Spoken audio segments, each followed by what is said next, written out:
Continuing with our studies looking at the life of Joseph.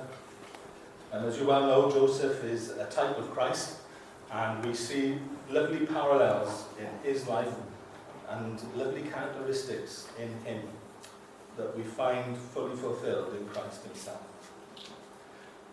As a result of this chapter that we're going to be looking at this evening, there's three things that I would like you to think about, three things that will come out as a result of what we look at. And the first one is simply this: sin scars. Sin scars. It scars us, it scars people around us. Sin bears a mark, it leaves a scar. You'll also find out that sin costs. There's a cost to sin. It's not free. We looked this morning at the fact that Christ has delivered us from the bondage of sin. Satan and sin are harsh taskmasters, and they demand a great cost and a great price. So sin scars, sin costs, and sins bear regrets. The regret of sins. And we'll have a look at some of those points as we go through this chapter. But the point that we will constantly remind ourselves of is this: that Jesus heals. That Jesus heals. And although it is true that sin scars, Jesus can heal the scars. And though it is true that sin costs, Jesus pays the price of our sin. And whilst it is true that sin has its regrets, Christ gives us a fresh start. So there's just some of the things that we're going to come across as we look at this lovely story. And bear in mind, it's true. It's not a fairy tale. These people existed. These things happened. So when we pick the story up in Genesis 42, just give a quick refresh, just a quick recap. Obviously, Joseph was hated by his brothers, and Joseph has been sold into slavery into Egypt. And as far as his brothers are concerned, he's perished there. He's perished in slavery. You have to remember, those events happened over 20 years ago. It's just a couple of pages in our Bible, isn't it? But those events happened 20 years plus before this chapter that we're reading now. Joseph and his brothers have heard sight nor sound of each other for over 20 years. And assumptions have been made. And the brothers have assumed that Joseph, the harshness of life as a slave, has probably led to his death. They have no idea where he is. They have no idea what happened to him. But what they do know is what they did. And that has been weighing on their minds for over 20 years. We know from what we've looked at over the last few weeks that Joseph was put into Egypt by God. Although the hearts and the actions that led him to be there were evil, God overruled. And it was under God's plan that Joseph should be there. Because when Pharaoh has his dreams, through a chain of events that are obviously of God, Joseph is able to interpret them for him. And interpreting the dreams and in warning Egypt of the coming famine. Yes, there are going to be 7 plentiful years, but there's going to be 7 years of famine, and you need to be prepared for them. And Egypt, above all other nations, is prepared. The lovely thing is, because the Nile runs through Egypt, of all the nations to be prepared, God knew what he was doing. Because it's not only Egypt that is going to benefit from this. All the nations round and about are going to be able to go into Egypt to buy food. And that includes Joseph's own family. Now, we know from the readings that Joseph, at this time, is the second most important man in the whole of the kingdom of Egypt. The only person who is above him and superior to him is Pharaoh himself. Now put yourself in Joseph's shoes. Sandals, whatever he was wearing. He has had 13 years of harsh servitude and imprisonment. He now finds himself exalted to the position of being the second most important man in the land. And doesn't it say something about Joseph's character that he is still involved in the day-to-day work of what's going on in the distribution of food?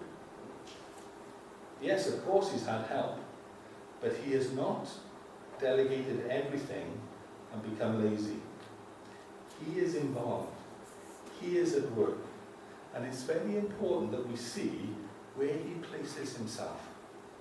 Because I don't think it's any coincidence that he is the person that his brothers come to in order to buy grain. It's no coincidence. Joseph has made sure that he is available, that when people are coming in, particularly from the borders of Canaan, that he will be the one to meet them. Why do you think he's doing that? I don't believe he has a picture of the full plan of God. I don't personally believe that at this moment in time. But I believe that he wants to know what has happened to his family. This is how he is going to find out if his brothers and his mother and his father, are they still alive? He has had no contact with them for over 20 years. But he probably realizes that this famine is going to bring them looking for food. And so he deliberately positions himself so that when they come, it is Joseph who is the one who is making those decisions. And lo and behold, as the famine kicks in, who does he see walking in but his own 10 brothers? His own 10 brothers. Those ones who sold him into slavery. Those ones who hated him and wished him dead. And they're now walking and they're coming before him. What an opportunity for revenge. What an opportunity has presented itself for him. But there's no thought of revenge in his heart at all. That is not there at all within his heart. And some of the things we read about later, it is not about revenge. It is about realization. And we'll explain that as we go along. So his brothers have come into him. They look a little bit older, but they're dressed the same and they look much the same. And there's 10 of them. He, on the other hand, looks completely different. It is now over 20 years. He is now dressed as an Egyptian. And they do not perceive at all who he is. He doesn't let on that he understands what they're saying. He pretends he doesn't understand Hebrew. And he is there to speak in Egyptian to them through an interpreter. He is not conversing with them at all in his own mother tongue. He has not let on anything. And what is the first thing that happens with the brothers? It tells us in verse 6 that they come and they bow down before him with their faces to the earth. Chapter 6 and verse 42.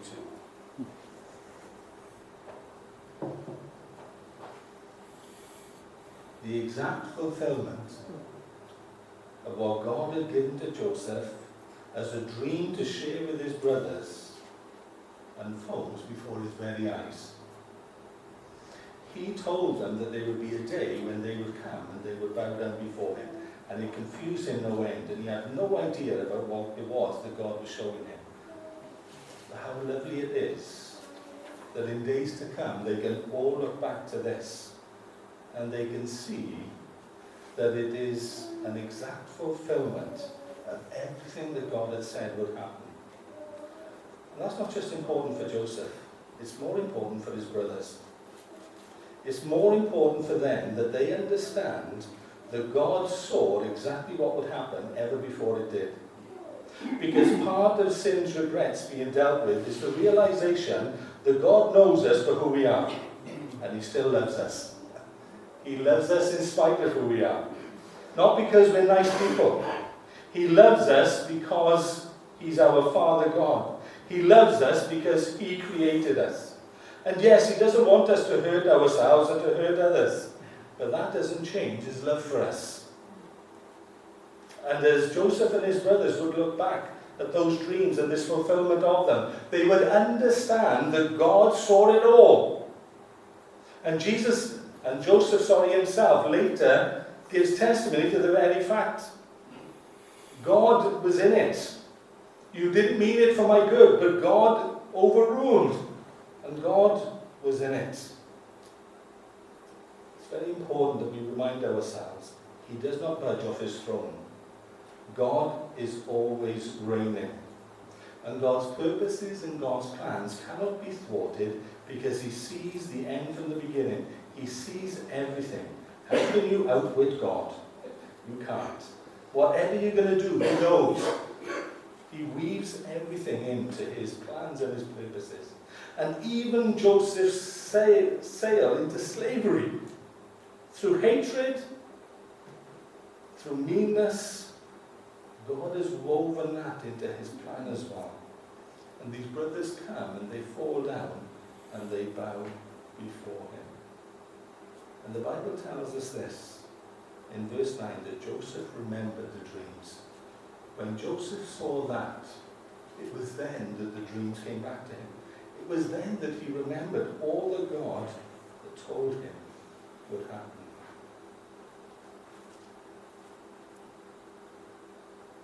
Joseph hasn't seen his brothers for over 20 years. He has no idea if they've changed. But he knows that his younger brother is potentially in danger. What do I mean by that? Joseph was the favoured son because he was from Jacob's favourite wife. And Jacob had one more child from that woman, that mother. Joseph had one more full brother. All the other brothers were his half-brothers. Little Benjamin. And what do you think is running through Joseph's mind when he sees the 10 brothers come in but no Benjamin? I wonder what he's thinking. Have they turned on him as well? Has some calamity come upon him as well? Is my brother safe with these men? Because I wasn't. And so he grills them about the family situation and what is going on. That concern, based on his past experience, is perfectly understandable. Remember I told you that sin scars us, and the past scars us. And Joseph has been scarred by the actions of his brothers to him. And he now wonders if those actions are going to be repeated again on somebody else. And it's not only Joseph that bears those scars. His father still bears the scars of losing Joseph. Remember, it was the father that sent Joseph to go and check on his brothers.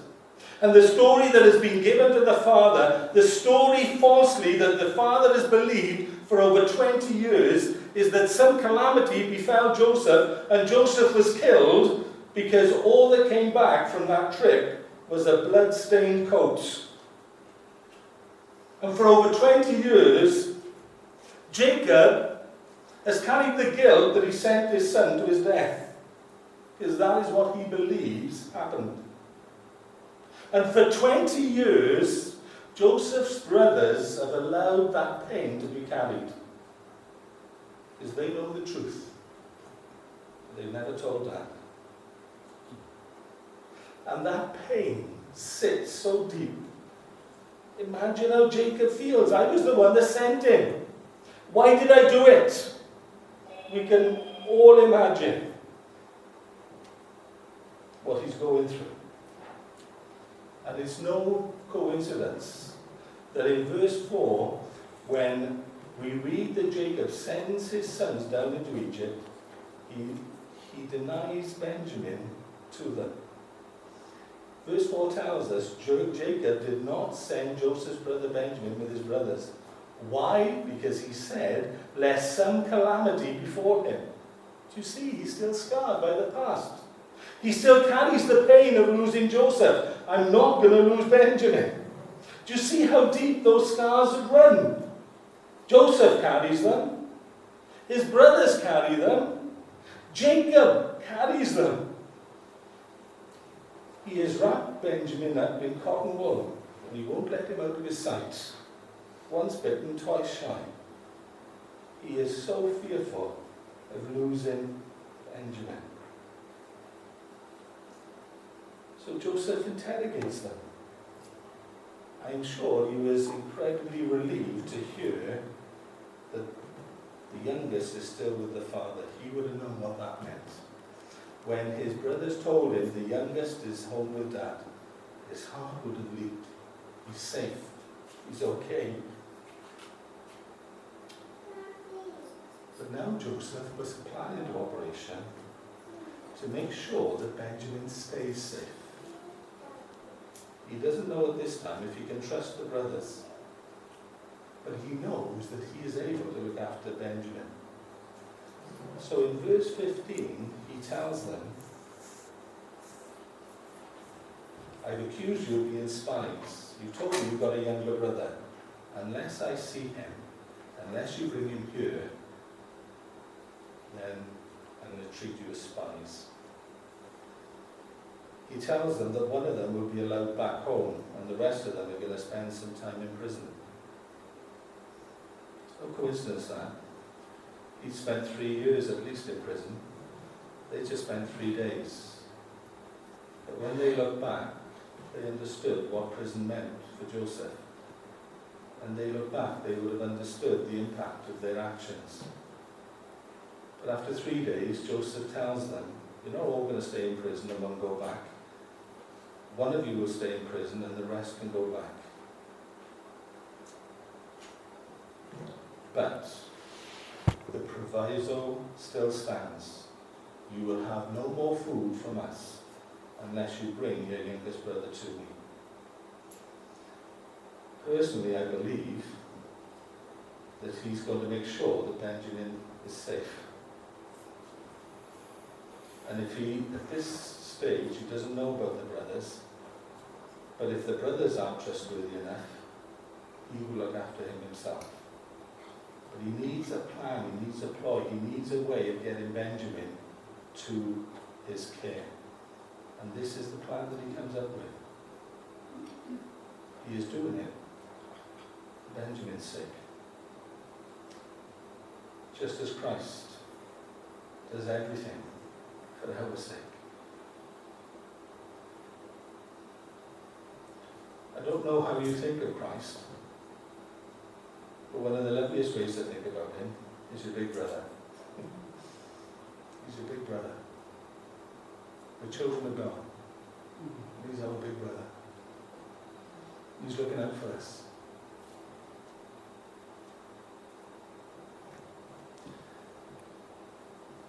When the brothers have spent 3 days in prison to think about what's happened, when the brothers have had time to reflect and think back about their actions, what is on their heart when they come before Joseph?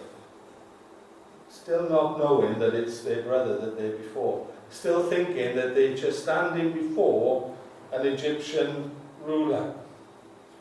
They have a conversation among themselves that they don't realize Joseph hears. Not only does Joseph hear, Joseph can understand. And what is the conversation? What are the brothers talking about? What is weighing upon their minds? It tells us in verse 21, they said to one another, we are truly guilty. We are guilty. Guilty about what? We are guilty concerning our brother. They understood what was the root cause of all the troubles that they were facing now. It was weighing heavily upon their minds. Their guilt over their actions towards Joseph, selling him into slavery, throwing him into the pit, all the things that they had done. We are truly guilty concerning our brother, for we saw the anguish of his soul when he pleaded with us, and we would not share. We don't get that detail in the original account of Joseph being sold. We don't get that detail. It comes out later, when the brothers are reflecting back about the anguish of soul, the pleading that was coming from Joseph. Please don't do this. But we would not share. They turned a deaf ear to him. And they say, therefore, this distress is now upon us. Over 20 years later, that is still the event that weighs heavily upon their minds. It is still the one that they go back to, and they talk about, and they think about. But remember, Reuben wasn't there when they sold him into slavery. Reuben had tried to hatch a plan to rescue Joseph on the quiet. Reuben had said, look, throw him in the pit.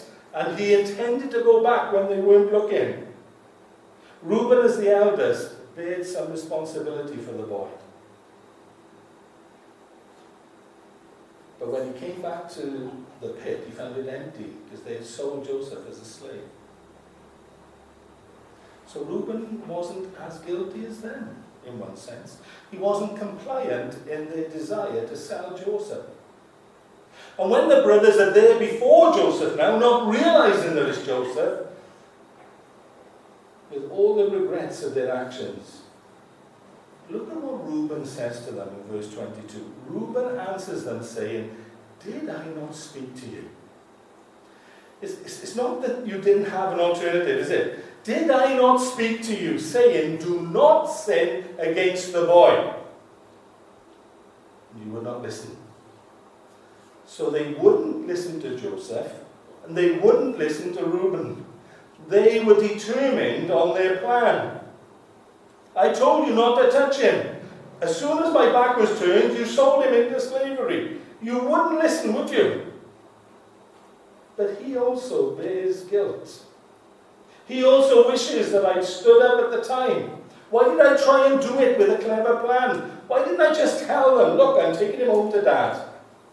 All those thoughts are on Reuben's mind as well. Because Reuben turns to them and says, his blood is now required of us. And we see something of the workings of God on Reuben's heart. Because he doesn't say his blood is required of you. He doesn't lay the blame on their door. He understands that, yes, I wasn't there when they sold him into slavery, but I didn't take the opportunity to rescue him when I could. And so it's not you, it's us. And whenever we think about sin, it is never them, it's always us. We are all sinners. We have all fallen short of God's standard. We have all needed to be rescued at some time in our life. And Reuben understands this. He includes himself. Yes, he is frustrated the way things went, but he is frustrated with himself as well. That he didn't do more. What impact does that conversation have upon Joseph? It tells us in verse 25 that he turns away and he weeps. He weeps. What are those tears for? What are those tears for? Is he just crying for himself? All this pain has come his way? Or is he weeping because he sees a tenderness in his brothers that he never saw himself? He never received of that tenderness, but he can see they're different now. God has been working in their hearts. God has been changing them. I believe it's the first sign that Joseph had that maybe things aren't so dangerous for Benjamin as I first thought. Maybe the brothers will treat him better than they treated me.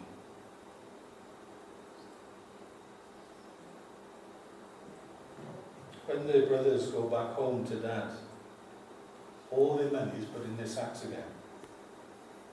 One of the sacks is open to feed the animals on the long journey, so they find the money in one of the sacks. And their response tells us again about the guilt that they are carrying. What is this that God has done to us? They see God's hand in everything. Whereas before they had no thought of God, now they see God at work in everything. And when they tip open the sack to feed the animals and they see the money in there, they know it's going to give them problems. If we have to go back to Egypt now, we've got to explain this. And we can't. We don't know how we got there. The money that we paid is now back in the sack. And at that time, they thought it was just one payment. When they get back home and they empty all the sacks, every single sack has a bag of money in it. Every single one of them who purchased grain has had their money back. How they don't know at this stage. They don't understand that Joseph has ordered that to happen. But what they do understand is that that is going to make life awkward for them. But they see that God is at work. And we see throughout this incredible story that God's hand is at work. And as we think about our own families, and we think of some of the struggles and the strains, and some of the mistakes that have been made, some of the disappointments, yes, some of the guilt and some of the regret that we carry, do we understand that God's hand is upon our families as well?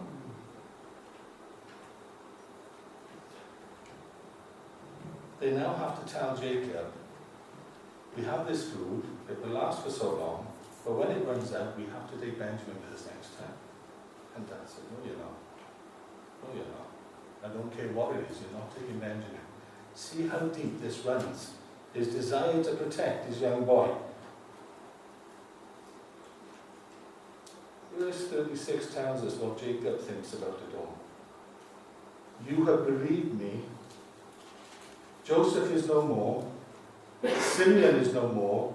And you want to take Benjamin. All these things are against me. He thinks things are worse than they really are. And we often do that. We often assume the worst. He says that Joseph is no more. They've been sight nor sound of him for over 20 years. The brothers don't know, they've just been talking to him. They've just seen him. But Jacob doesn't know that yet. He still thinks Joseph is gone. Simeon now is in prison. And they can only get him back if they take Benjamin. And Jacob has no intention of doing that. He's already made the decision. If it means I don't see Simeon again, then so be it. That's incredible, isn't it? But it shows how deep the pain runs with him. And whereas he believes all things are against me, even godly Jacob fails to understand how God is at work. As we often fail to understand how God is at work. But God is at work. His hand is not shortened. God's power is not weakened. God is always at work. I mentioned earlier about Reuben and the regret that he carried for not standing up for Joseph earlier. He now makes an incredible statement concerning Benjamin. He turns to his father and he says, if I don't bring Benjamin back safe to you, then my 2 sons' lives will be forfeit. What does he have to say? Those sons that meant more to him than anything else on the face of the earth, he puts them as guarantor for Benjamin. I'm not going to fail you again, Dad. Give me Benjamin, and on my life and the life of my family, I will bring him home. It's a lovely change of heart, isn't it? Upon Reuben. But even those words don't convince Jacob. No, he's not going down because his brother is dead. You see, he's all that he has left. The mother of those 2 boys has passed away now.